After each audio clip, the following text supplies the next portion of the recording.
মাত্র ৩০০ টাকায় ব্যবসা করে কোটিপতি হওয়া কি আসলেই সম্ভব?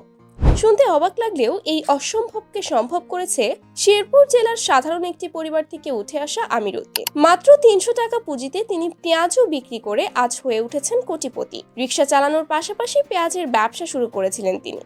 সেই ছোট্ট পুঁজি আজ ৬০ লক্ষ টাকার বিশাল ব্যবসা হয়ে দাঁড়িয়েছে। তখন ছিল ২০০২ সাল, যখন আমির উদ্দিন শেরপুর থেকে ঢাকায় আসেন কাজের সন্ধানে। তখন পকেটে ছিল মাত্র ৩০০ টাকা। শুরু করেন রিকশা চালিয়ে জীবিকা অর্জনের কাজ।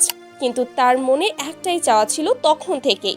তিনি চিন্তা করেছিলেন ছোটখাটো ব্যবসা শুরু করার। তাই তিনি শুরু করেন পেঁয়াজও বিক্রি করার ব্যবসা। বিক্রি করে যা লাভ হতো তা দিয়েই তার সংসার চলত। তবে তিনি কখনোই হাল ছাড়েননি। আমির উদ্দিনের ভাগ্য বদলানোর রহস্য হলো সেই পেঁয়াজুর দোকান। অল্প পুঁজিতে শুরু করলেও আমির উদ্দিনের পেঁয়াজুর স্বাদ এতটাই ভিন্ন ছিল যে মানুষ দূর দূরান্ত থেকে তার দোকানে আসতে শুরু করেছিল।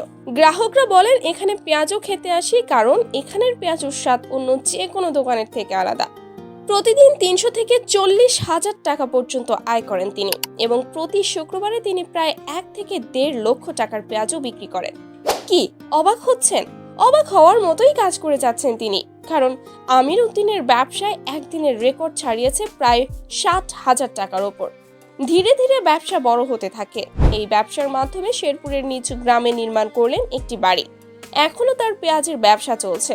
বর্তমানে তার ব্যবসায়িক আয়ে তিনি শুধু কোটিপতি নয়, বরং তিনি এমন এক ব্যক্তিত্ব হয়ে উঠেছেন যিনি তার মেধা, পরিশ্রম এবং সৎ মানসিকতার মাধ্যমে জীবনের সব বাধা অতিক্রম করেছেন। তার ৪ মেয়ে ও ১ ছেলে রয়েছে। ছেলে বর্তমানে এসএসসি পাশ করে তার বাবার সাথে নিজ ব্যবসা প্রতিষ্ঠানে কাজ করছে। আমির উদ্দিন নিজেও প্রতিদিন ১৫ থেকে ১৬,০০০ টাকার পেঁয়াজ বিক্রি করেন তার নিজের নতুন মার্কেটে। আমির উদ্দিনের একটা শেষ ইচ্ছা ছিল, যা হলো শেরপুরবাসীকে তার হাতে তৈরি সুস্বাদু পেঁয়াজও খাওয়ানো। যেই ভাবা সেই কাজ, এবং এজন্যই তিনি আজও নিজ গ্রামে ফিরে এসে পেঁয়াজুর ব্যবসা চালিয়ে যাচ্ছেন।